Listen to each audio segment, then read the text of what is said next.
ओम शांति।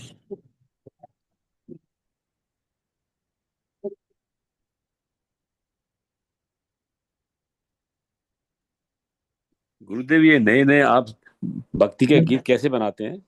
बनाते नहीं है, ये यूट्यूब से लेते हैं। यूट्यूब में पड़े हुए हैं सारे। जी जी, नहीं, बहुत आनंद आया गुरुदेव। हाँ। नहीं, गाना ये भजन ही आनंद वाला था ये। आनंद वाला मैंने सब्जेक्ट के हिसाब से लिया था। विषय आपका वही चल रहा है।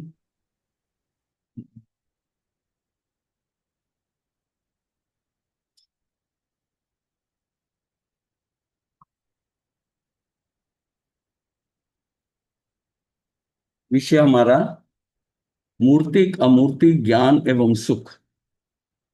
मतलब ज्ञान भी जो है हमारा वो मूर्तिक और अमूर्तिक होता है, और सुख भी उसके तरह ही होता है। वो भी मूर्तिक हो सकता है, सुख और अमूर्तिक। और ये हमने कल जाना था कि जो इंद्रियों के द्वारा जो इंद्रिय जो जन्य है ज्ञान है, वो ज्ञान मूर्तिक ही होगा, यानी कि वो पौद्गलिक ही होगा। और सुख भी पौद्गलिक होगा। अतीन्द्रिय ज्ञान जो है, यानी कि जो अमूर्तिक है, वो जो है वो इनसे रहित होगा।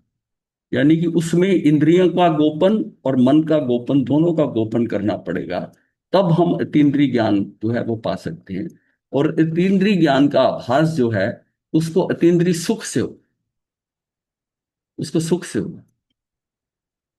ये हमने कल इसको, इसका बेस जो था ना, आधार जो ये समझ लिया था इसका। और उसमें कुछ प्रवचन सार की गाथाएं हैं, उसका सारा वर्णन आया था।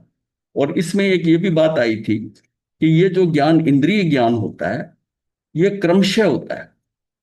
क्रमशः का मतलब है कि उसमें जैसे अवग्रे या अवाय, ये जो है धारणा, ये जो है, या हम ये कहेंगे कि उसमें जो है परसेप्शन होता है, कंसेप्शन होता है, इल्यूमिनेशन होता है, और कंफर्मेशन, इंग्लिश के हिसाब से। उससे हमें जाता है कि वो ज्ञान जो है ना, वो सीक्वेंस में, मतलब हमें एकदम देखा, एक समय के अंदर सारा कुछ देखा जाना, ज्ञान दर्शन जैसा केवल ज्ञान में होता है वैसा नहीं है। ये सीक्वेंस में हो रहा है। इसीलिए ये ज्ञान जो है उसको अध्यात्म के अनुसार भी हे माना गया। इंद्रियों का ज्ञान, इंद्रियों का ज्ञान है। चाहे हम ये समझते हैं कि लगता हमको है कि हम इंद्रियों से ये ज्ञान प्राप्त कर रहे हैं, ये हमारा प्रत्यक्ष ज्ञान है, मैंने अपनी आंखों से देखा है, मैंने अपने कानों से सुना है। पर ये परोक्षी है। प्रत्यक्ष ज्ञान तो जो अतीन्द्रिय ज्ञान है, जो आत्मा में इन इंद्रियों के और मन के बिना जो ज्ञान आ रहा है, वो ज्ञान जो है, ये मतलब बेस है इसको समझने का। और जो मुक्ति का मार्ग है ना, वो अतीन्द्रिय ज्ञान से ही शुरू होगा। इसका मतलब जब तक हम इंद्रियों के साथ कर रहे हैं, माला कर रहे हैं, ये कर रहे हैं, उसमें इंद्रिय है, काया है, सारी लग रही है, आप कहीं नहीं पहुंचोगे उस वहां तक। वो क्या है, वो आपकी एक अच्छी शुभ क्रिया है, उसका बेनिफिट मिलेगा, उसका बेनिफिट मिलेगा, पुण्य मिलेगा, उसका बेनिफिट मिलेगा, उसमें पुण्य जो बंधेगा उसका पुण्य। और अगर ये चीजें करते हुए भी जितनी भी बाकी 12 के 12 तप हैं, जब तक वो जब तक वो अपनी आत्मा में नहीं आता, यानी जीव जीव में स्थिर नहीं होता उसको करके, तब तक वो निर्जरा भी नहीं होगी। निर्जरा भी नहीं, ये बड़ी जो है ना, निर्जरा के 12 भेद के कारण कंफ्यूजन होता है कि हम सब कर रहे हैं तो ये निर्जरा हो जाएगी। ऐसा नहीं है, ऐसा नहीं होता। निर्जरा कब होती है, जब जीव, मान लिया आपने उपवास कर कर भी जीव जीव में स्थिर हो गया, उपवास करके, तब उसका कार्य हो जाएगा निर्जरा। तभी कहा गया है कि वो 12 के 12 जो है ना, वो निर्जरा के स्थान है। ये भ्रांति नहीं पाले कि हम इनसे निर्जरा हो जाएगी, मैंने ये कर लिया निर्जरा हो जाएगी, ये निर्जरा के भेद है, ऐसा नहीं। ऐसा नहीं। ये बहुत बड़ा जो है ना, वो भ्रम है, हाँ भ्रम है बहुत बड़ा। ये भ्रांति में फंसे हुए हैं सब, 99%। हाँ, सब फंसे हुए हैं। वो निर्जरा के भेद हैं, पर निर्जरा के स्थान के हैं। उसके आगे साथ में क्या करना है वो हम कर नहीं रहे। हम जो क्रियाएं कर रहे हैं, जो भी क्रियाएं कर रहे हैं, उसमें मैं अपने अंदर हूं क्या, लक्ष्य क्या है, लक्ष्य क्या है। नहीं, लक्ष्य तो उनका ठीक है, उनको ये नहीं पता है कि इसका साधन क्या है। हाँ। वो साधन कहीं और पकड़ रहे हैं।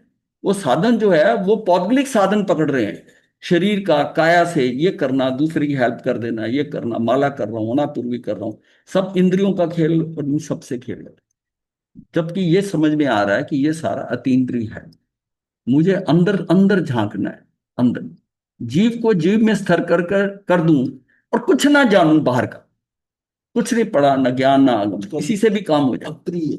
इसी में काम हो जाएगा, इसी में काम हो जाएगा। अगर ज्यादा से ज्यादा में उसी में ही निर्जरा हो जाएगी, उसी में कषाय खत्म हो जाएंगी। अगर जीव जीव में स्थिर हो जाए, ये साधना का मूल है। और जीव जीव में स्थिर होता है और 48 मिनट स्थिर रहता है, तो केवल ज्ञान हो जाता है। बस ये साधना है। हम कितने कुछ लंबे चौड़े चक्रों में पड़े, एक समय के लिए बाहर नहीं जाना। इसी साधना को करने के लिए महावीर को 12 साल 6 महीने 15 दिन लगे, और ऋषभदेव भगवान को 1000 वर्ष लगा, और मल्लीनाथ जी को, मल्ली कुमारी को, उनको 1 पहर लगा। अब ये सबके अपने अपने हैं, समय है, समय के अनुसार है। जिसकी जहां जिसकी स्थिति थी कि वो अंदर 48 मिनट तक कब टिक पाया, वो अभ्यास वही चलता रहा। पर वो सीमा जो थी 48 मिनट की, वो जब पूरी हुई उसी समय केवल ज्ञान। और फिर उसके बाद में ये भी बताया गया है कि अगर 24 मिनट रुक गए, मान लिया 48 मिनट आज केवल ज्ञान, तो तब एक भव अवतारी हो, यानी कि उसको जो है ना शायक सम्यक दर्शन, ये ले। अब ये सारी साधना ये, और हम कर क्या रहे हैं, हम किस में लगे हुए हैं, बस ये चीज नोटिस करने की है।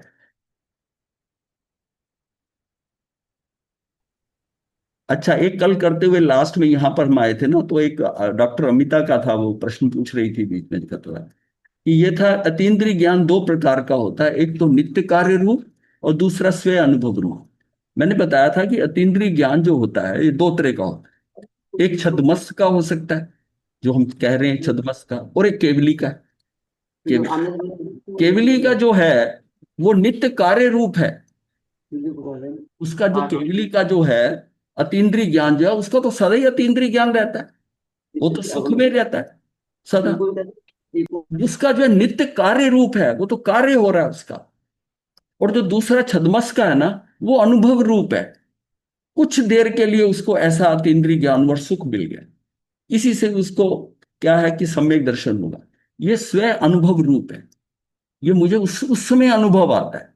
उसका वो जो नित्य कार्य रूप है वो तो चलता रहता है, वो तो चलता रहता है। मतलब एक कंटिन्यूअस हो गया, एक मोमेंटली हो गया, ये समझ, मोमेंटली हो गया। स्वयं अनुभव रूप अर्थात सहज शुद्ध आत्मा का अभेद ज्ञान जो इंद्रिय ज्ञान है, ऐसा ज्ञान मानसिक ज्ञान नहीं है। और जो मानसिक ज्ञान है वो स्वयं अनुभव ज्ञान नहीं, ये मानसिक ज्ञान नहीं है, हाँ, ये आत्मिक ज्ञान है। छद्मस्त अवस्था में मति ज्ञान और शुद्ध ज्ञान चलते हैं, और ये दोनों दोनों क्या है, इंद्रिय मतलब इंद्रिय जन्य है या मानसिक ज्ञान है। अर्थात जब तक विकल्प अवस्था है उस अवस्था में स्वयं अनुभव ज्ञान नहीं होता। अब ये स्वयं अनुभव ज्ञान कैसे होगा, जब हम निराकुल होंगे, जब आकुलता व्याकुलता नहीं हो, निराकुलता हो। अर्थात जब तक विकल्प अवस्था है उस अवस्था में स्वयं अनुभव ज्ञान नहीं होता। इंद्रिय ज्ञान, इंद्रिय मतलब इंद्रिय जन्य ज्ञान, इंद्रिय ज्ञान के कारण से इंद्रिय ज्ञान हो जाए, ये बात असंभव है।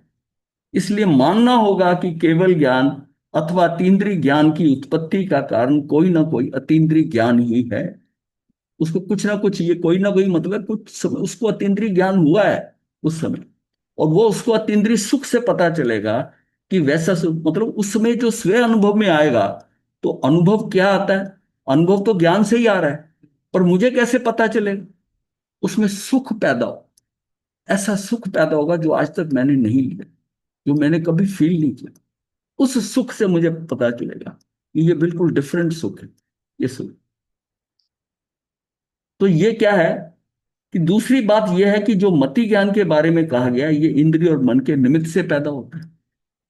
मति ज्ञान तो इंद्रिय और मन के हिसाब से पैदा होता है। आत्मा में नित्य प्रकाशमान सहज शुद्ध जो सामान्य तत्व है, उसका भेद ज्ञान जब पैदा होने को है, तो मन के विकल्प निमित्त कारण पड़ते हैं। मतलब आत्मा के नित्य प्रकाशमान सहज शुद्ध जो सामान्य तत्व है। तत्व क्या है, तत्व हमने जाना था कि तत्व वो है जो द्रव्य विकार रहित है। जो द्रव्य विकार रहित है वो तत्व होगा। तत्व हम किसको कहते हैं? उस सार को, जो मेन है, सार है, वो मेरा क्या है? तत्व है। तत्व। मैं अपने लिए तत्व हूं। मैं अपने लिए तत्व हूं इसलिए कि मुझे उस सार का पता है। मैं उसको चख रहा हूं, मैं मुझे पता है ये मेरा सार है। मेरे लिए बाकी सारे द्रव्य हैं। मैं जो कुछ कर सकता हूं अपने तत्व में कर सकता हूं। जो मेरा सम्यक दर्शन, सम्यक ज्ञान, केवल ज्ञान जो है, जो पड़ा हुआ है, वो मेरे उस तत्व में पड़ा हुआ है। वो मेरे तत्व में पड़ा हुआ है। जो जो द्रव्य है उसमें विकार हो सकते हैं। द्रव्य द्रव्य से ही विकार रहित है। ये विकार रहित है। हमने जाना था कि 6 द्रव्यों में 4 ऐसे हैं जो विकार रहित है। वो अपने स्वभाव में ही रहते हैं, विभाव में। पर 2 गड़बड़ करते हैं ना। और जीव सबसे ज्यादा। और जीव स्वभाव में कब जाएगा? जब सिद्ध हो जाएगा। और पुद्गल कब होगा स्वभाव में? जब वो परमाणु रहेगा। जब वो स्कंद बना है तो वो विभाव में। वो विभाव में। इसका मतलब ये हुआ कि जीव द्रव्य जो आ रहा है उसके अंदर जीव तत्व, मैं अपने तत्व को पकड़ सकता हूं ना।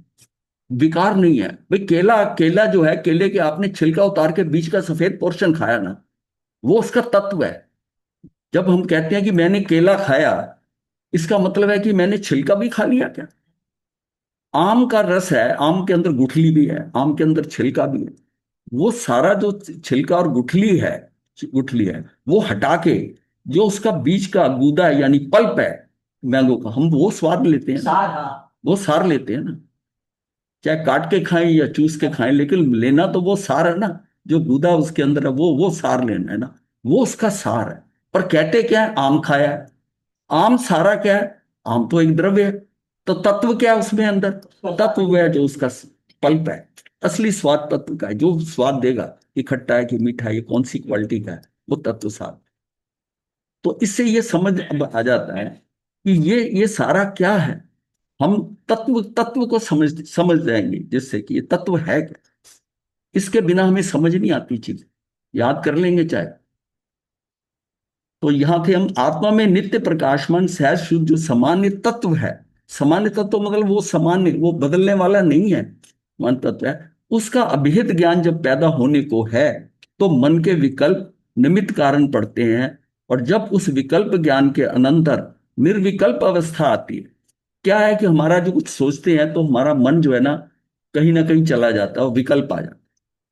फिर हम उसको रोक लेते हैं। और उसके अनंतर जो है ना, फिर दूसरी थोड़ी देर बाद फिर मन कहीं चला जाएगा। जो बीच की अवस्था है, अनंतर जो है, निर्विकल्प अवस्था आती है, तो उस समय विकल्प ज्ञान नहीं चलता। उसका लक्ष्य करके स्वतः प्रकट होने का जो परम पद है वो अतीन्द्रिय सुख है। जो हम अभ्यास स्वयं अनुभव का जब करते हैं ना, तो हम अपनी तरफ से इंद्रियों को रोक लेते हैं, मन को रोक लेते हैं। मन को रोकते हैं मन में। मन में क्या होता है कि कुछ ना कुछ मन चला जाएगा। फिर आप रोकोगे। फिर उसके बाद में फिर थोड़ी देर बाद मन फिर जाएगा। लेकिन ये जो बीच का पोर्शन है, पहली बार मन से जो लौटा, आपने लौटा लिया, और दूसरी अभी आई नहीं है, उसके बीच में जो अनंतर निर्विकल्प अवस्था आती है, तो उस समय विकल्प ज्ञान नहीं चलता। उसका लक्ष्य करके स्वतः प्रकट होने से जो परम पद है वह तीन्द्रिय सुख का साधनभूत जो ज्ञान है वह तीन्द्रिय ज्ञान है। अतीन्द्रिय ज्ञान ही उपाधि है। अब जब हम अभ्यास कर रहे हैं, स्वयं अनुभूति का अभ्यास कर रहे हैं कि हमको भी आत्मा का लक्ष्य हो जाए, हमें भी वो सुख मिल जाए जो है। तो लेकिन क्या है कि वो मन भी खेल खेल रहा है। इंद्रियों को तो बंद कर दिया, मन खेल खेल रहा है। और मन खेल खेल रहा है तो आपको इतनी समझ आ गई कि नहीं, ये विचार है, उसको आप वापस आ जाए, लौटते, वापस लौटते। फिर जब तक दूसरा नहीं आता उस दौरान आप जो है कितनी स्थिरता ले आते हैं, तो आपको वो स्वानुभूति हो सकती है। वो की समय, उस समय स्वानुभूति हो सकती है। उसको समझना है। ये स्वानुभूति है बीच उसमें में। वो तो एक क्षणिक ही हो सकता है, जब वापसी हाँ, आते हैं। नहीं, वो काम आपका जो सम्यक दर्शन का वो क्षणिक ही होना है। ओके। वो क्षणिक ही होना है। ये अनुभव की बात है। जी। तो इसीलिए पहले ये बताया ना कि केवली को जो हो रहा है वो तो अतीन्द्रिय सुख प्राप्त कर ही रहा है लगातार। वो तो वो तो अपने में ही है। और उसको कुछ देखने के लिए, कुछ जानने के लिए उसके अतीन्द्रिय ज्ञान में तो कार्यकारी ज्ञान हो रहा है, वो तो बाहर कुछ सब कुछ जान रहा है केवली उस टाइम, उसमें तो कार्य हो रहा है, और साथ में उसमें लगा है नित्य है, सदा है, वो चल रहा है उसका। पर आप जो करोगे या जो अभ्यास होता है छद्मस का, वो तो एक झलक पाने को बस कोशिश करो, झलक ही। एक झलक पा लूं, ताकि मुझे समझ आ जाए कि ये अतीन्द्रिय ज्ञान है, ये अतीन्द्रिय सुख है। सुख ये अगर आप इतना सा समझ गए हैं ना, तो आप ये भी घबराने की जरूरत नहीं कि मन इधर का इधर चला जाता है। दो मनों की जर्नी के अंदर, यात्रा के अंदर, बीच का समय जो है ना, उसका सदुपयोग कर, उसकी टेंशन लेने की जरूरत नहीं है। मन वहां गया, मन यहां गया, इंद्रियां आपने ठप करी, आप ध्यान लगा रहे हो, आपका मन कहीं चला गया, वहां से लौट आए, लौट आए तो शांत होकर निराकुल, कोशिश करो कि आप निराकुल हो गए। और जब तक दूसरा मन, मन का दूसरा यात्रा चालू नहीं होती, उस दौरान के अंदर वो आपका कार्य हो सकता है। ये आपकी काल लब्धि में पड़ा है कि कब होना है, ये आपके शनिक उपादान में, जिसमें होना है उसमें हो जाएगा। लेकिन आपको अभ्यास तो करना पड़ेगा, पुरुषार्थ तो करना पड़ेगा, ये आपको थोड़ी पता है कि कब हो जाएगा। तो वहां अतीन्द्रिय सुख का जो साधनभूत जो ज्ञान है, वह अतीन्द्रिय ज्ञान है, और अतीन्द्रिय ज्ञान ही उपादेय है। इसमें आगे फुटनोट में लिखा ये है कि आत्मा में यद्यपि ज्ञान और आनंद दोनों सहज गुण है, तथापि संवेदन तो ज्ञान के द्वारा ही है। जो सुख को भी अनुभव करोगे, वो भी सुख ज्ञान ही अनुभव करेगा आपका। सुख जो है ना, वो सुख का महसूस होना, वो आत्मा का वो ज्ञान ही महसूस करेगा ना, कि वाह ये क्या सुख है, ये डिफरेंट सुख है, ये आज तक ऐसा सुख नहीं हुआ। तथापि संवेदन तो ज्ञान के द्वारा ही है, सुख का स्वरूप ज्ञान से अभिन्न है, एक मेक है सुख के साथ ज्ञान। सुख का जो संवेदन है, सुख रूप जो परिणति है, जो परिणमन हो रहा है, वह ज्ञान से अभिन्न है, मतलब भिन्न नहीं है, एक रूप है। इंद्रियों से और इंद्रियों से और कर्म के उदय से जो सुख उत्पन्न होता है, वह तो मूर्तिक और इंद्रिय जन्य ही है।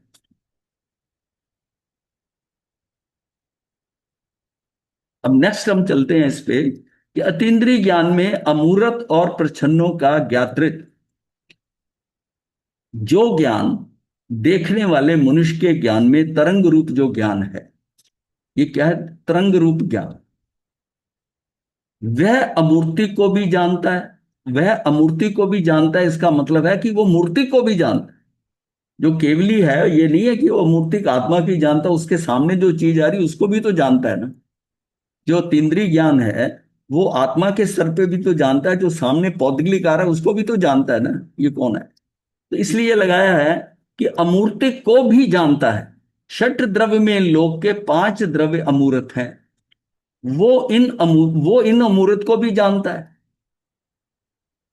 षट द्रव्य में अपनी आत्मा को तो देख रहा है, लेकिन षट द्रव्य में लोक में जो धर्मास्थी या धर्मास्थी काय है, इसका हमको किसने बताया? ये केवली तीर्थंकरों, इन्होंने बताया ना कि यहां पर ये द्रव्य के अंदर ये भी हैं। दिखने में तो सिर्फ पुद्गल नजर आता है, या जीवास्थी काय को आप फील कर सकते हो, बाकी 4 का आपको क्या पता था कि कौन कहां पर? उसका पता भी। इसका मतलब यह है कि षट द्रव्य में लोक में 5 द्रव्य अमूर्त हैं, वो इन अमूर्त को भी जानता है। मूर्त पदार्थ जो है उनको भी जानता है, मतलब उन अमूर्त को भी जान रहा है जो उसकी आत्मा से बाहर है। वो भी दिखाई दे रहा है, मूर्त भी दिखाई दे रहा है उसको, दिख रहा है। और वो उनको भी जानता है जो प्रच्छन्न है। प्रच्छन्न का मतलब जो ओझल है। ओझल कैसे है? प्रच्छन्न है, काल से प्रच्छन्न है। ऐसे भूत भविष्य के पदार्थ जो क्षेत्र से प्रच्छन्न है, अलोकाकाश जो हमें दिखाई नहीं दे, या इस लोक का स्वरूप क्या है, वो केवल ज्ञान में वो देखते हैं कि इस तरह वो बना हुआ है, 7 राज्यों का ऐसे है, 343 घन राज्यों का है। वो सारा जो देख रहा है, देखा जाए तो वो हमारी निगाह के सामने थोड़ी है, पर उन्होंने देख लिया। जो क्षेत्र से प्रच्छन्न है, अलोकाकाश प्रदेश है आदि, भाव से प्रच्छन्न है, जो सूक्ष्म सूक्ष्म परमाणु आदि द्रव्य से प्रच्छन्न, वे सभी पिंड उन सब प्रच्छन्नों को भी जानता है। कुछ भी नहीं छिपा हुआ, जो उसकी एक समय के अंदर ग्रोथ हो रही है ना, चाहे वो बहुत ही सूक्ष्म है, उसको वो भी नजर आ रहा है।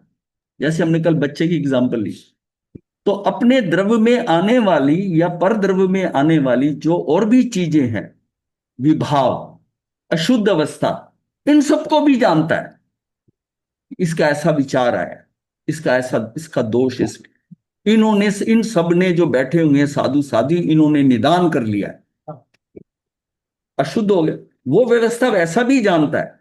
ऐसा ज्ञान अतीन्द्रिय ज्ञान है, ऐसा ज्ञान अतीन्द्रिय ज्ञान है, और वह ज्ञान ही सर्वज्ञ के अतीन्द्रिय सुख का साधन है। वह ज्ञान ही सर्वज्ञ के अतीन्द्रिय सुख का साधन है। उसका लगातार हो रहा है, उसको कुछ छुपा नहीं है उससे। इंद्रिय ज्ञान में यह शक्ति नहीं है कि वह अतीन्द्रिय सुख का साधन बन सके। केवल अतीन्द्रिय ज्ञान में ही ऐसी शक्ति, ऐसा है ये ज्ञान, केवल ज्ञान। अतीन्द्रिय ज्ञान अमूर्तिक और मूर्तिक को भी, और अमूर्तिक मूर्तिक में भी प्रच्छन्न आदि सबको जानता है। जो बड़ी मुश्किल से कोशिश करने पर भी समझ में नहीं आने वाले द्रव्य, जो क्षेत्र काल भाव से भी प्रच्छन्न है, क्षेत्र से प्रच्छन्न है, अलोकाकाश के प्रदेश है, काल से प्रच्छन्न है, जो वर्तमान में नहीं है, ऐसी भूत और भविष्य की पर्यायें और भाव से प्रच्छन्न स्थूल पर्यायों में घुसी हुई सूक्ष्म पर्याय। स्थूल पर्याय के अंदर भी क्या है कि स्थूल पर्याय नजर आ रही है, उसमें भी सूक्ष्म बहुत है। वो एक एक समय में बढ़ रही है, वो हमें नहीं दिखाई दे रही। हमें तो मतलब दिखाई देती है कि छोटा बच्चा जब पैदा हुआ 2 घंटे बाद उसकी शक्ल बदल गई, 4 घंटे बाद शक्ल बदल, शुरू शुरू में नजर आ जाती ऐसा। वो उसमें उसमें उसमें भी जो स्थूल पर्याय में भी सूक्ष्म पर्याय है एक एक समय की, वो भी वो जानते हैं। उसके हर अंग में तो परिवर्तन है। वे सब केवली की ज्ञान पर्याय में रहती ही है, क्योंकि वे सबकी, वो सबकी मतलब सबकी सब वहां प्रत्यक्ष है उनके।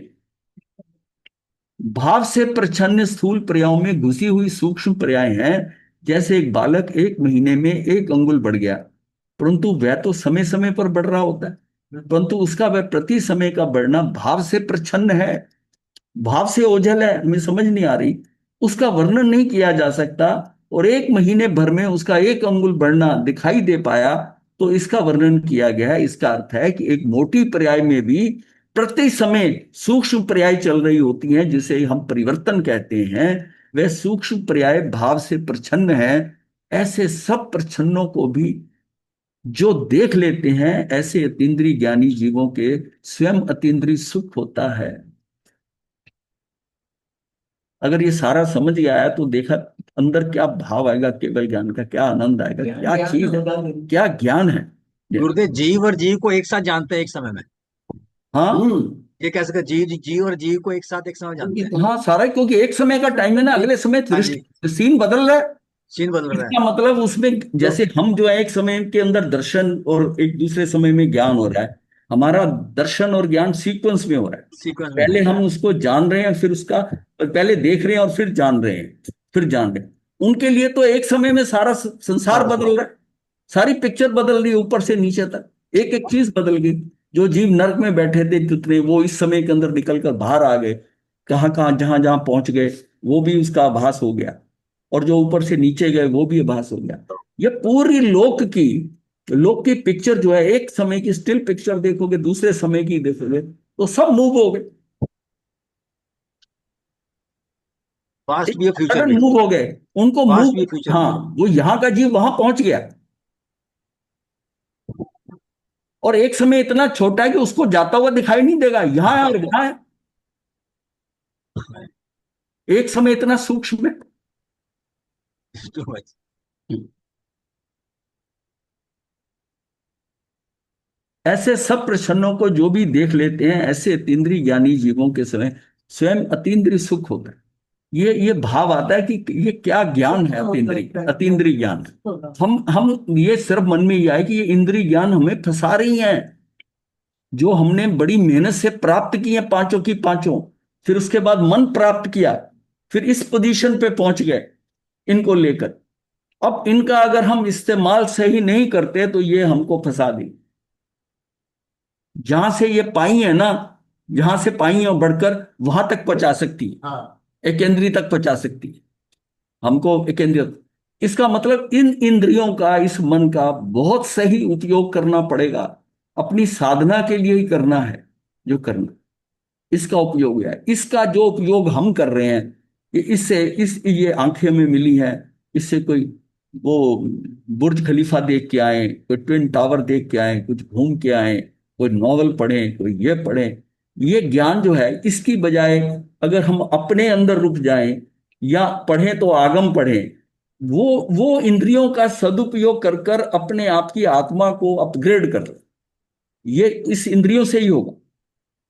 हमने इंद्रियों का दुरुपयोग करना शुरू कर, हम नाटक देखना चाहते हैं, हम ये देखना चाहते हैं, हम सुनना क्या चाहते हैं दूसरे, हम कुछ और सुनने में लगे हुए हैं। दूसरों की बात रहो, फलाने ने ऐसा कर दिया था, वो चर्चा हो रही है, एक भी कथा हो रही है, वो सारी कानों में जा रही है, कानों का उपयोग उसमें हो रहा है जो किसी काम का नहीं। ये आपके विचारों में आकर आपको फंसाएगा। जो दृश्य आपने देखे हैं, ये आपको दृश्य ध्यान में आएंगे तो आपकी दृष्टि बदल जाएगी, ये आपको रोकेंगे।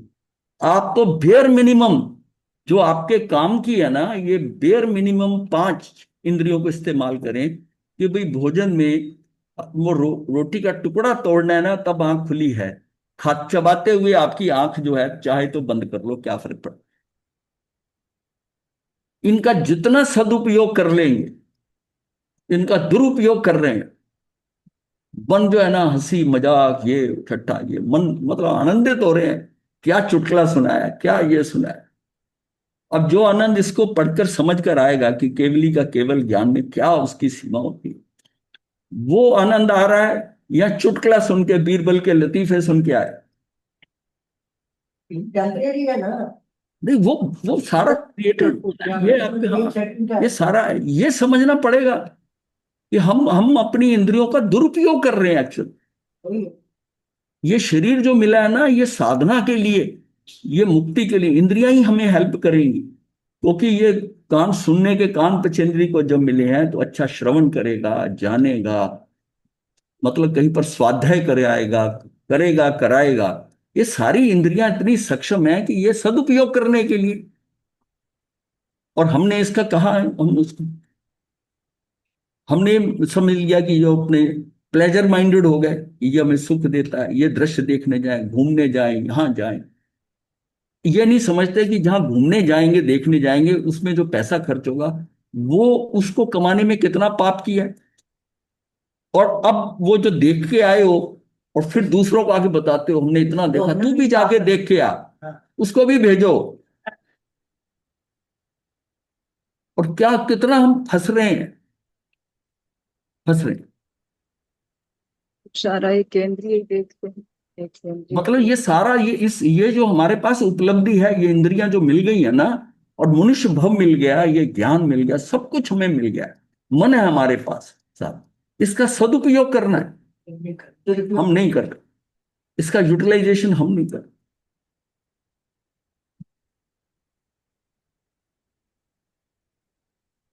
सुख और ज्ञान का अविनाभाविता, तो दोनों का एक मेल, मतलब अविनाभावी मतलब एक है तो दूसरा साथ साथ, दोनों साथ साथ अविनाभावी। जैसे हम कहते हैं ज्ञान और दर्शन, अगर ज्ञान है तो दर्शन, दर्शन है तो ज्ञान है, अविनाभावी संबंध, एक है तो दूसरा भी होगा। अतीन्द्रिय सुख उसी के होता है जिसके अतीन्द्रिय ज्ञान हो। ज्ञान को छोड़कर सुख नहीं रहता और सुख को छोड़कर ज्ञान नहीं हो सकता। ऐसे ज्ञान और सुख का संबंध अभिन्न है, अर्थात अतीन्द्रिय सुख के साधन अतीन्द्रिय ज्ञान है। और स्वरूप दृष्टि से तो ज्ञान और सुख दो हैं। अगर देखा जाए तो ज्ञान अलग है और सुख अलग है, उसका स्वरूप अलग है, उसका स्वरूप अलग है। परंतु ज्ञान से जुदा सुख का संवेदन नहीं बताया जा सकता। जो सुख का अनुभव होगा, वो अनुभव भी तो ज्ञान से ही होगा, वो ज्ञान से ही होगा। परंतु ज्ञान से जुदा सुख का संवेदन नहीं बताया जा सकता। यहां फिर ये प्रश्न होता है कि फिर ऐसे गुण हो जो ज्ञान से अभिन्न नहीं बताए जा सकते, तो उनको भी ज्ञान से अभिन्न कर दो। वो सारे बाकी गुण भी तो है कहीं, उसको भी अभिन्न कर दो। इसका समाधान यह है कि जब उन गुणों का वर्णन आएगा तो वो भी ज्ञान से अभिन्न हो जाए। जैसे सूक्ष्म गुण ज्ञान से अभिन्न है, सूक्ष्म गुण ज्ञान से अभिन्न है, उसी में एक में क्या सूक्ष्म गुण क्या, वो भी ज्ञान में अभिन्न है। यदि महाराज जी, ज्ञान, हाँ जी, थोड़ा सा अतीन्द्रिय सुख और अतीन्द्रिय ज्ञान के बारे में बता दो, क्या मीनिंग है? अच्छा, तो आपने इसका मतलब 1-2 दिन क्लास अटेंड नहीं की है। कल क्लास नहीं अटेंड करी। हाँ, वो ये कहते हो, तो पहली चीज हमने आज, और आज भी यही बताई है, आज भी लेट शुरू किया मतलब। ये ज्ञान किया। हाँ हाँ, हमने शुरू से एनीवे बता देते हैं। हाँ जी।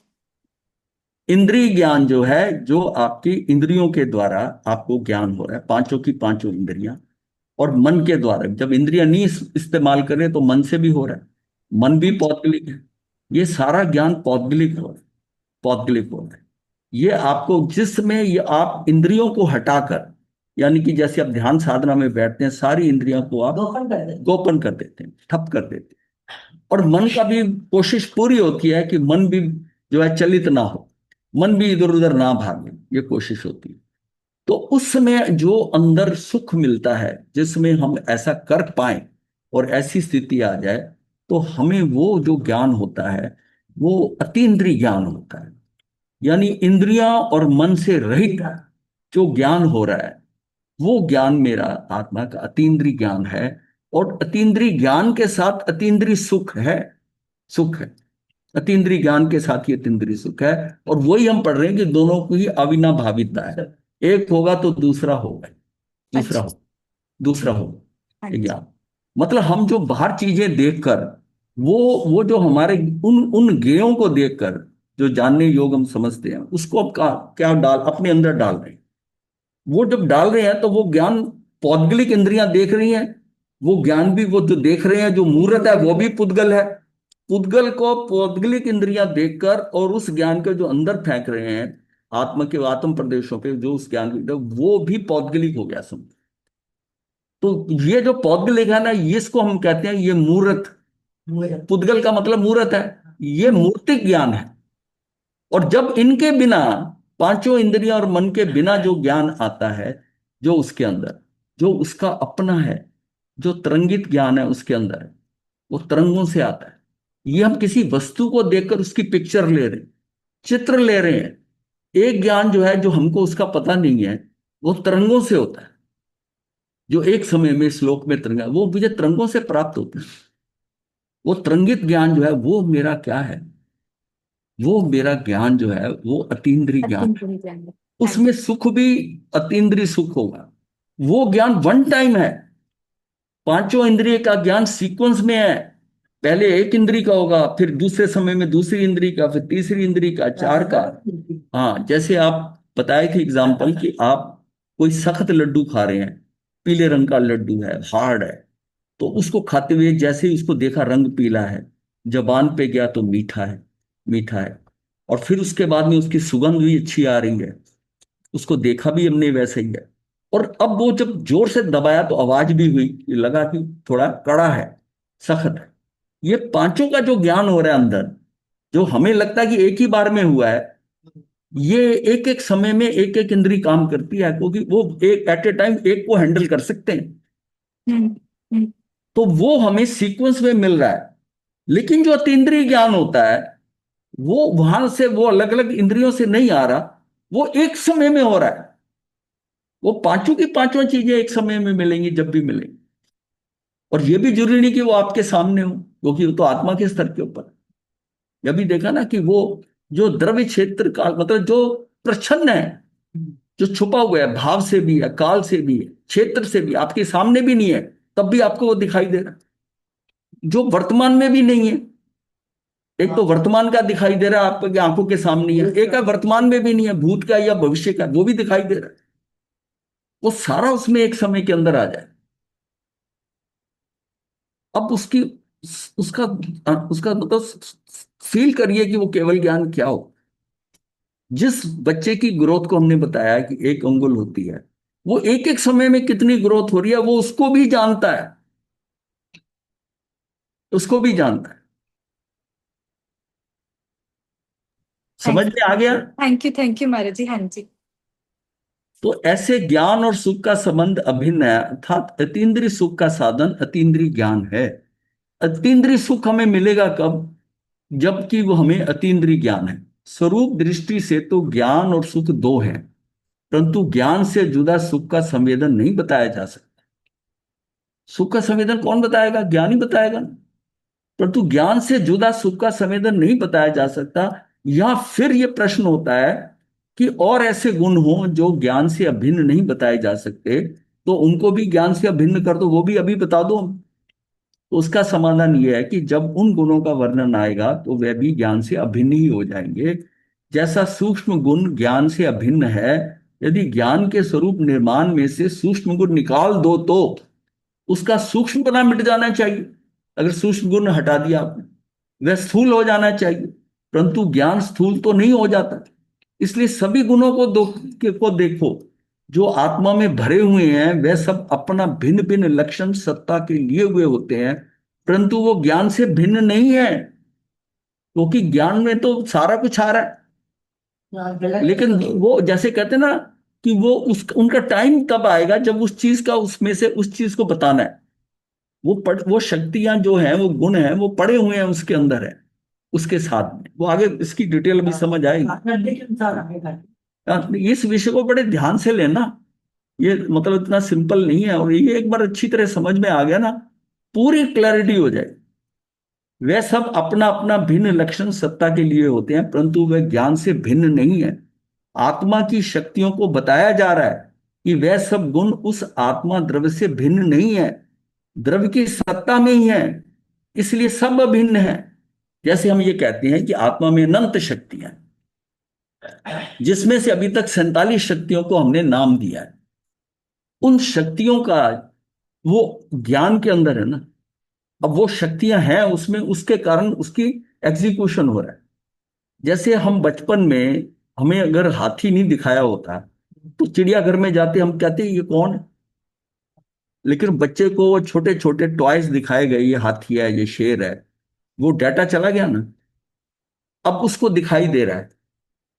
वो चिड़ियाघर में जाती दिखाएगा, वो बोलेगा, उसको पूछे या माँ बाप या खुद बोलेगा ये तो हाथी है, ये हाथी है, क्योंकि उसको, हाँ, ज्ञान ने बताया ना। हाँ, उसके ज्ञान ने बताया ना, उसने दिया।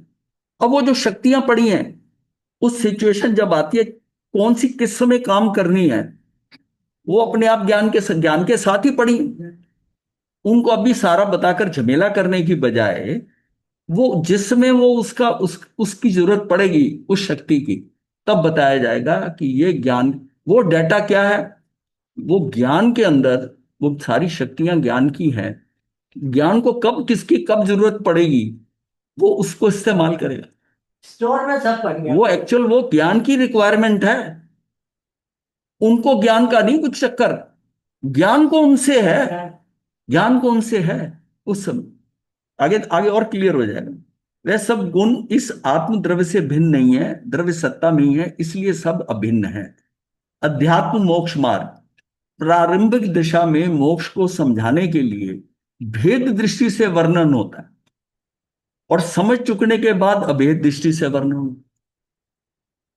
है। हम ये पहले क्या कहते हैं कि आत्मा के असंख्यात प्रदेश हैं, जितने इस लोक के प्रदेश हैं उतने उसके प्रदेश हैं, ये जब कहते हैं तो ये भेद दृष्टि है। और फिर जब उसी को, उन आत्म प्रदेशों को अलग बात नहीं करते, हम उसको आत्मा कहते हैं, आत्मा कहते हैं, वो हमारी अभेद दृष्टि है। हम भेद नहीं डाल रहे उसमें, अभेद नहीं डाल रहे उसके। ये इसी तरह ही जो इतनी शक्तियां हैं, और वो ज्ञान के साथ ही हैं, हम भी भेद नहीं डाल रहे, हम, वो भी ज्ञान का ही एक पोर्शन है ना, ज्ञान के साथ वो उसके सपोर्टिंग है, सहायक है, सहायक है। ये अध्यात्म वर्णन का तरीका है। अध्यात्म अनुभव में उतरे हुए को पूछे कि मोक्ष मार्ग क्या है, ये मतलब अध्यात्म का ये तरीका है कि जैसे पहले बच्चे को खंड खंड समझाते हैं ना चीज को, कि ये ऐसे है, ये ऐसे पार्ट्स में, और फिर जब वो समझने लग जाता है फिर उसको कंप्लीटली बता दिया जाता है। ये तरीका है कि पहले भेद दृष्टि से वर्णन करना पड़ेगा। ये अभी एग्जाम्पल जो आएगी ना उससे क्लियर हो जाएगा, वो भेद दृष्टि से। और फिर जब उसको समझ आना होता है तो अभेद दृष्टि से बता दिया जाता है, वो समझ जाता है कि भेद जो उसको बताने के लिए कि उसके ये पार्ट है। गुरुदेव जैसे हम गुरुदेव शरीर के अंग हैं, हाँ हम एक एक अंग को डॉक्टरी करने के लिए समझाया जाता है, फिर उसके बाद जब टोटल बात होती है तो बॉडी की बात करते हैं, शरीर की, कि इसके ये जो रिएक्शन हो रहा है वो डॉक्टर समझता है किस शरीर के कारण। हाँ जी, बोलिए क्या कह रहे थे। मध्य गुरुदेव, जैसे एक एग्जांपल माइंड में आ रहा है। जैसे कोई ब्लाइंड है, उसको हाथी का नहीं पता, उसको हाथी बताने के लिए कोई उसके टांगों पे हाथ रखवाता है कि ये हाथी है, कोई पूंछ पे हाथ रखवाता है, कोई कानों पे। तो हाँ ये हमारा इंद्रिय ज्ञान हुआ। तो जब हम सुनने हुआ संपूर्ण दो सारे शरीर पे हाथ फिरवा देते हैं, तब मुझे लगता है ये अतीन्द्रिय ज्ञान हुआ, कि संपूर्ण ज्ञान उसको वो हुआ। वो अंधे 6 हैं, जो आप जो हाँ जी। एग्जाम्पल को कोट करी ना, वो 6 अंधे हैं। अच्छा मैं कह अच्छा। रहा हूं एक ही अंधे को सारी जगह टच कर दो, उसे समझ नहीं आएगा। मैंने गुरुजी हाँ, यही यही बात कही वो कि आप उसको वो पहले। देखो ना, आपका दिमाग वहां चला गया। वो हाँ जी। 6 अंधों की बात हो रही है, सारे अलग अलग हैं। नहीं गुरुदेव, मैंने वहां यहाँ पे इस चीज को इस तरह से समझा है कि एक अंधे का हाथ, उसी अंधे का हाथ पूंछ पे फिराया गया, उसी का टांगों पे फिराया गया, उसी का कानों पे फिराया गया, उसी का। लेकिन जब उसको लगा एक पार्ट वो अंधा वो है कि हम्म। हाथी है, लेकिन जब सारे शरीर पे फिराया गया, तब उसको संपूर्णता का एहसास हुआ कि हाँ ये हाथी है। हाँ, तो इसका क्या पर्पज हुआ यहाँ समझने में? हैं जी। मतलब इससे क्या? संपूर्ण उसमें ये तो वो हमें इंद्रिय वो इंद्रिय ये वो इंद्रिय हुआ ज्ञान, जब अलग अलग पता चला, जब वो संपूर्ण पता उसकी चला। वो इंद्रियों से ही कर रहा है ना, उसके पास एक इंद्री माइनस है, सिर्फ उसकी आंखें, बाकी सब कुछ तो है ना उसके पास। हाँ बल्कि जी। बाकी उसकी और सक्षम है। वो विषय उल्टा हो जाएगा अगर इसमें ज्यादा चर्चा की ना, मतलब उसको रहने दो अच्छा। जहां तक आपने सुना। ऐसे समझ, हाँ जैसे ऐसा हाँ हाँ सिखाया था तो हाँ, यहाँ वो पर ये है, कौन से भेद पर भेद वो हो जाएगा। अध्यात्म अनुभव में उतरे हुए को पूछे कि मोक्ष मार्ग क्या है, तो वह एकदम ये नहीं कहेगा कि सम्यक दर्शन, सम्यक ज्ञान, सम्यक चरित्र ही मोक्ष मार्ग। अब ऐसी किसी को बता दें तो वो फिर क्या कहेगा कि सम्यक दर्शन क्या होता है, सम्यक ज्ञान क्या होता है, सम्यक चरित्र क्या होता है। मतलब आपने एक लाइन बोल दी कि सम्यक दर्शन, सम्यक ज्ञान, चरित्राणी मोक्ष मार्ग। परंतु परंतु ये कहेंगे कि जो एक ज्ञान मात्र अभेद परिणति होती है, जो ज्ञान मात्र है, उसकी एक परिणति को कहेंगे कि ये अभेदानुभव मोक्ष का मार्ग है। ये जो ज्ञान की परिणति हो रही, जो सुख अतीन्द्रिय सुख है जैसे, ये अभेद होकर अभेद अनुभव से मोक्ष का मार्ग है। फिर वे कहेंगे कि ज्ञान का श्रद्धान, जो तुझे जो ज्ञान हुआ है उसका श्रद्धान स्वभाव से रहना, सो सम्यक दर्शन है। जिस जो ज्ञान हुआ उस पर श्रद्धा हो रही है, ये ठीक है, वो उसका सम्यक दर्शन है। और ज्ञान का ज्ञान स्वभाव से होना, सो सम्यक ज्ञान है। और ज्ञान का राग आदि भावों के त्याग के स्वभाव से होना, सो सम्यक चरित्र है। मतलब वो जो ज्ञान हो रहा है, उस ज्ञान को देखो, खेल तो सारा ज्ञान का ही है। ये एकजुट है, तभी तीनों को मिला के युगपत कहा गया, क्योंकि है तो खेल ज्ञान का ही है, ज्ञान का। तो इसमें ज्ञान का ज्ञान के स्वभाव से होना, यह सम्यक ज्ञान है, ज्ञान का ज्ञान के स्वभाव से। और ज्ञान का ये जो बाद में है राग आदि के भावों के त्याग के स्वभाव से होना, सो सम्यक चित्त है। इसलिए ज्ञान ही दर्शन है, ज्ञान ही ज्ञान है, और ज्ञान ही चरित्र है। ये अभेद दृष्टि से बता रहे हैं। ये अभेद दृष्टि है कि ये तीनों अलग अलग भी बताते हैं, और तीनों को सारे के तीनों ही ज्ञान है। इसलिए जो उसको केवल ज्ञान होना है, वो उसको जो है ना, वो सम्यक दर्शन, सम्यक ज्ञान, सम्यक चरित्र, युगपत है। महाराज जी कोई एग्जाम्पल होगा इसका, कोई नॉर्मल एग्जाम्पल से समझ सकते हैं इसे? वो जो ज्ञान है ना, वही ज्ञायक जिसको वो कहते हैं, वो ज्ञायक ही है। वो एग्जाम नहीं, वो जो समझना चाहती ना, ये मतलब किसी चीज को हम पार्ट्स में बता रहे हैं, हाँ और जी। वो एक्चुअली टोटलिटी में होता है। आपको हो जाएगा क्लियर, नहीं होगा तो फिर किसी और ढंग से करेंगे। ठीक है। ये ज्ञान मतलब यह है कि ज्ञान ही, जब किसी नए आदमी के आगे आपने ही बोल दिया कि ज्ञान, दर्शन और चरित्र के युगपत होने से हमारा जो है, अगर ये तीनों के तीनों सम्यक है और युगपत है, तो उसको केवल ज्ञान होगा। अब क्या है, अब हम क्या लेंगे कि वो फिर क्वेश्चन है, उसको यही नहीं पता कि सम्यक दर्शन क्या है और सम्यक ज्ञान क्या है, सम्यक चरित्र क्या, तो उसको समझ ही नहीं आएगी बात। वो ज्यादा ज्यादा वो लाइन रट लेगा। तो अब यह होता है, इसलिए ज्ञान ही दर्शन है, ज्ञान ही ज्ञान है, और ज्ञान ही चरित्र है। बेसिकली ज्ञान जो होता है ना, स्वयं पर प्रकाशक है। ज्ञान ही एक ऐसी चीज है, मेन है, जो स्वयं पर प्रकाशक होता है। वो स्वयं भी जानता है और दूसरे को भी जानता है। बाकी चीजें नहीं जानती ऐसी ज्ञान की। उसको जाने जाते हैं वो, उसको थोड़ी पता है कि मैं कौन हूं। ये तो ज्ञान में हम डाटा फीड करते हैं ना। हमने बता दिया कि ये 6 द्रव्य है ज्ञान में, तो उस ज्ञान में वो 6 द्रव्य आपको नजर आ रहे हैं ना, कि ये बताए गए हैं हम। उसमें से एक आपको नजर आ रहा है और एक आपको अनुभव में आ रहा है। जीवास्ती काय आप अनुभव कर सकते हो और पुद्गलास्ती काय देख सकते हो। काल को भी फील कर लोगे, बताएगा कि सीक्वेंस में प्रति समय टाइम जितना गुजर रहा है उसमें वो नया पुराना हो रहा है, तो काल भी फील में आ जाए, फिल्म, ये तीनों आ जाएंगे, तीनों आ जाएंगे। ये तीनों कौन से हैं? ये फिल्म में आ रहे हैं, ये अनंत वाले, ये अनंत है। धर्मास्ति अधर्मास्ति आकाशास्ति का ही एक एक है, एक है। अब ये कैसे आपको लगेगा? अब ये देखो ना, ये अलग नजर आ गया ना, ये फील हो रहा है आपको कि ये देख रहा हूं, उसका कैसे? तो वो आपको उसको बताना पड़ेगा हम, ये इसके काम, ये मीडियम इसका है, ये मीडियम वो गति का मीडियम है, ये उसको ठहरने का, स्थिरता का है, और ये आकाश उसको अफगाना देने का स्थान देता है, बोला। तब हम समझ में आती है। और ये 6 के 6 द्रव्य होने चाहिए, और इसी से ही लोक संपूर्ण है। मतलब कुछ भी इसमें मिसिंग नहीं हो सकता, 6 से 6 द्रव्य द्रव्य। और इसीलिए इसमें इंपॉर्टेंट फैक्टर कौन से हैं? जीव और अजीव, पुद्गल और जीव, और इसी के 9 तत्व बनाए गए। फिर तत्व मतलब कौन से हो गए? तत्व हमने अभी जाना कि तत्व जो है, द्रव्य, द्रव्य जो है विकार रहित है, वो तत्व है। अब यहां पर यह आता है चरित्र, वह जो किसी वस्तु को जाने और ऐसा जाने कि उसके जानने में राग आदि भाव नहीं रहे। परंतु वह चरित्र क्या है? चरित्र वह है जो बहुत देर तक ज्ञान में बना रहता है, वन टाइम नहीं है। दर्शन जो है ना, दर्शन तो आपने जस्ट देखा, उसके बाद खत्म। ज्ञान जो है, ज्ञान भी आपने उस समय करा तब है। चरित्र जो है ना, चरित्र वह है जो बहुत देर तक ज्ञान में बना रहता है।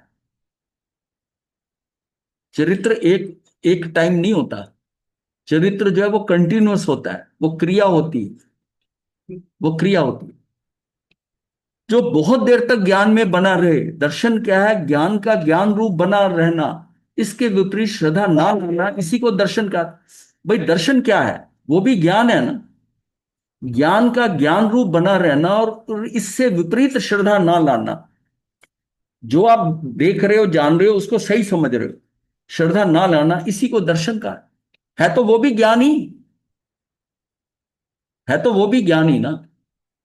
भाई जिसको देख रहे हो वो ज्ञान से ही देख रहे हो, उसको फिर हाँ जान रहे हो, वो भी ज्ञान से ही जान रहे हो, ज्ञान से ही जान रहे हो।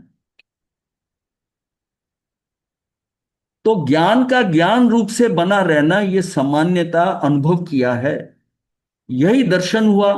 ज्ञान का ज्ञान रूप से होना, यह ज्ञान हुआ, और वह बहुत देर तक बना रहता है, तो यह चरित्र हुआ। चरित्र का मतलब नहीं कि इसी टाइम बस उसको ठीक है, चरित्र का मतलब है कि जो उसका चरित्र ज्ञान जो उसका है ना, उस क्रिया को करते करते उसका ज्ञान बना रहा। चरित्र हमेशा लंबे समय का चलता है, चरित्र एकदम काम नहीं होता, स्थितियां बदलती। जैसे बताया था ना कि वो लॉटरी निकलाई, उसको पता चल गया कि मैं करोड़पति बन गया, अभी धन मिला नहीं है, ज्ञान हो गया उसको, और अपनी फीलिंग भी उसको हो गई कि मैं करोड़पति हूं, अब मैं रिक्शा नहीं चलाऊंगा। वो सवारी ये कहती है कि मुझे छोड़ गया स्टेशन पे, मैं 2 रुपए की बजाय 5 रुपए दूंगा। बोला हम नहीं। अब वो मैं नहीं कहता, वो कहता हम नहीं जाएंगे। अब उसकी आवाज में हम आ गया, क्योंकि उसकी लॉटरी लग गई है, अभी मिला नहीं है पैसा, उसको फीलिंग तो आ गई ना, कहता हम नहीं जाएंगे। और फिर मन में सोचता हम तो जिससे रिक्शा किराए पे लेते हैं उसको रिक्शा देने भी नहीं जाऊंगा, वो अपने आप ले जाएगा उठा के, करोड़पति हो गया। स्टैंडर्ड बढ़ गए। अभी उसको करोड़ रुपया मिला नहीं है, पर ज्ञान तो ज्ञान है। पर उसके क्या, उसके कपड़े बदल जाएंगे एकदम, क्या उसका घर झोपड़ी बदल जाएगी, उसको समय लगेगा। ये बर्तन, ये शरीर करते करते उसके अंदर रिफ्लेक्ट होगा करोड़पति पना, जब उसमें नजर आएगा उसमें समय लगेगा। इसलिए चरित्र वन टाइम नहीं है। किसी चीज को जानना, किसी चीज को देखना, ये समझो कि उसका चरित्र हो गया। चरित्र तो उसकी पूरी क्रिया देखोगे, आपको पता चलेगा हाँ इसने ठीक किया, इसका बर्ताव ठीक है। वो एक एक एक मोमेंट देखकर आप उसका चरित्र नहीं आप जज कर सकते। पर क्यों ना टाइम तो क्या इस प्रकार दर्शन, ज्ञान और चरित्र, ये तीनों गुण अभेद हैं?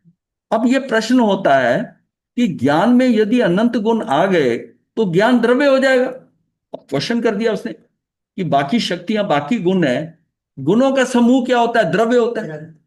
अब जब ये प्रश्न मतलब आ गया, जब ये प्रश्न होता है कि ज्ञान में यदि अनंत गुण आ गए तो ज्ञान तो द्रव्य हो जाएगा। गुण जो होते हैं वह द्रव्य के आधार से ही होते हैं। तो सारे गुण यदि ज्ञान के आधार हो तो ज्ञान को तो एक द्रव्य हो जाना होगा, मतलब कि द्रव्य में द्रव्य, ये आत्मा में उसका गुण है, मतलब है जो एक द्रव्य, आत्मा एक द्रव्य है, उसमें इस ज्ञान के साथ और कई चीजें हैं, तो ज्ञान इटसेल्फ एक द्रव्य हो जाएगा। नहीं तो अब वो बात क्लियर की जा रही।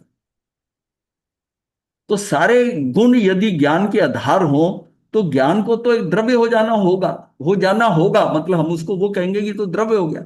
इसका समाधान ये है कि यहां अन्य गुणों को जो ज्ञान में मिलाया वह आधार रूप से नहीं मिलाया है, अपितु वह तो सहयोगी होकर मिले हैं, उसके सहयोगी हैं, उसका आधार नहीं है, उसके सहयोगी होकर मिले हैं। सहयोगी होकर अभेद हो जाए तो वह एक स्वरूप ही क्या, मतलब वो सहयोगी होकर अभेद हो जाए तो फिर उसका स्वरूप ही क्या।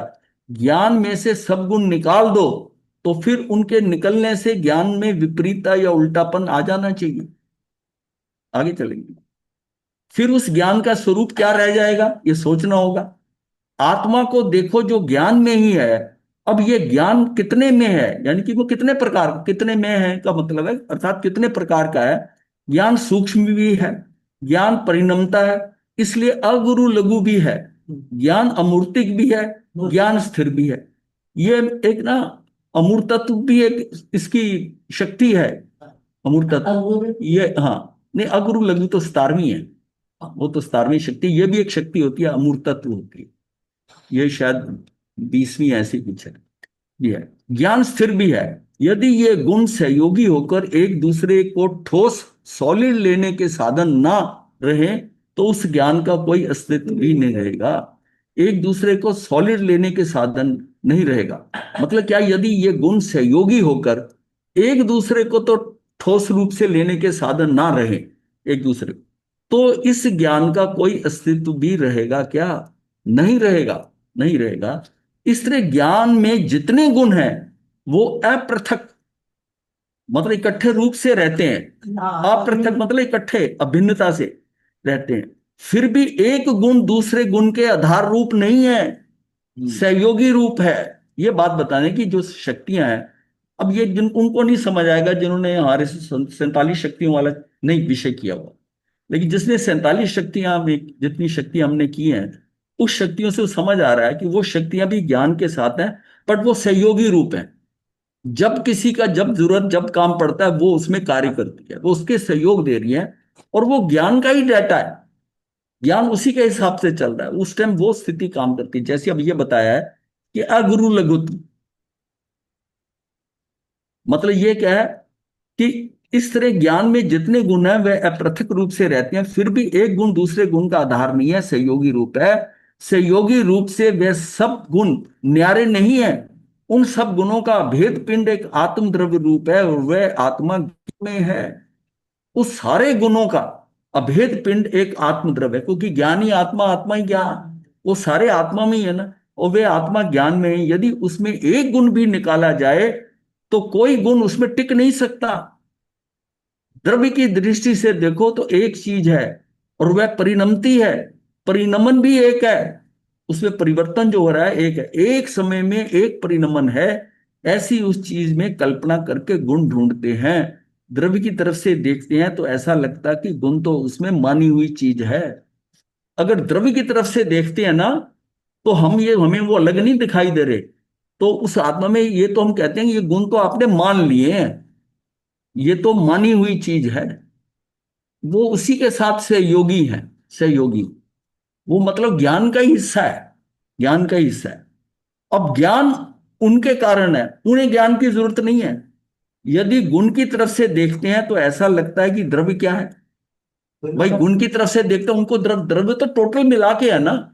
गुण की तरफ से देखते हैं, वो भेद दृष्टि से देखते हैं, तो उस गुण को क्या लेना कि द्रव्य क्या है, मैं किसके साथ हूं, उसको क्या फर्क पड़ता है। यदि गुण की तरफ से देखते हैं तो ऐसा लगता है कि द्रव्य क्या है, समस्त गुणों का एक अभेद पिंड द्रव्य है। तब और द्रव्य क्या रहा, द्रव्य तो मानी हुई चीज हो गई। यह तत्व का विकट रहस्य है। जब आत्मा की तरफ से देखते हैं तो वो गुण जो है ना, वो हम कहते हैं ये तो आत्मा में आपने मान लिए हैं, ये है। और अगर मैं उधर गुणों की तरफ से देखता हूं तो वो कहता है ये द्रव्य तो आपने मान लिया, द्रव्य तो मानी हुई चीज है। वो उसको उसकी दृष्टि से, अभेद दृष्टि देखो, जब सारी चीजें अलग अलग पड़ी हैं, वो तो कहता है आपने मान ली कि ये सारे आत्मा के साथ हैं। नहीं बात समझ? समझ आ गई तुमसे। चलो फिर आज टाइम हो गया ना, फिर इसको ठंडे दिमाग से महाराज जी ये बड़ा गूढ़ है, ये पैराग्राफ तो एक बार दोबारा करना पड़ेगा। मानना ये रोना अलग थोड़ा अलग हो गया सा ना जी। बहुत वो लगता है ये डिफिकल्ट। लास्ट का पैराग्राफ। हाँ, ये नहीं, लास्ट का तो मैं हमेशा रिपीट करता ही हूँ। ये महाराज मुझे जी थोड़ा धीरे भी जानी, थोड़ा धीरे करना पड़ेगा, वो एकदम हाँ से चलो नहीं। धीरे कर देंगे, धीरे मैं अपनी तरफ से तो धीरे कर रहा हूँ, लेकिन फिर भी ठीक है, और धीरे कर देंगे। वो गुरुदेव ये बहुत परिणमन गूढ़ से कुछ भी फिलॉसफी है। समझ। परिणमन, परिवर्तन, जो चेंजेस आते हैं ना, चेंज अच्छा, चेंज आ रहा है, परिणमन हो रहा है। वो इतनी तेज तेज जा रहा था कि वो। ये आप ये आपके वो लेवल से ना बहुत थोड़ा ऊपर है, हाँ जी। हाँ वो ऊपर है, लेकिन आप समझने की कोशिश करो, कोशिश करो, एक दो बार करोगे ना, पर ये सार है, अगर ये समझ में आ गया ना तो हाँ सारा जी। खेल समझ में आ जाएगा, सारा नहीं, खेल। अच्छा बड़ा लग रहा था महाराज जी, समझ नहीं आ रहा था ये बट मजा थोड़ा बहुत आ हाई रहा लेवल का हो चलो गया। हम करेंगे इसको, बड़े आराम से करेंगे, कोई ऐसी था। ठीक है, चलो। नमो अरिहंतान, नमो सिद्धान, नमो अय्यर्यान, नमो उत्थानम, नमो सर्वसाकुलम यतारि मंगलम, अरिहंता मंगलम, सिद्धा मंगलम, साहू मंगलम, कैली पुनतो धर्मो मंगलम, यतारि लोगुत्मा, अरिहंता लोगुत्मा, सिद्धा लोगुत्मा, साहू लोगुत्मा, केली पुनतो धर्मो लोगुत्मा, यतारि शरणं प्रवज्यामि, अरिहंते शरणं प्रवज्यामि, सिद्धे शरणं प्रवज्यामि, साहू शरणं प्रवज्यामि, केवली पुनतं धम्मं शरणं प्रवज्यामि, चारि शरणों से मंगल कनक गाये। ते वंदा मित्तली। अच्छा।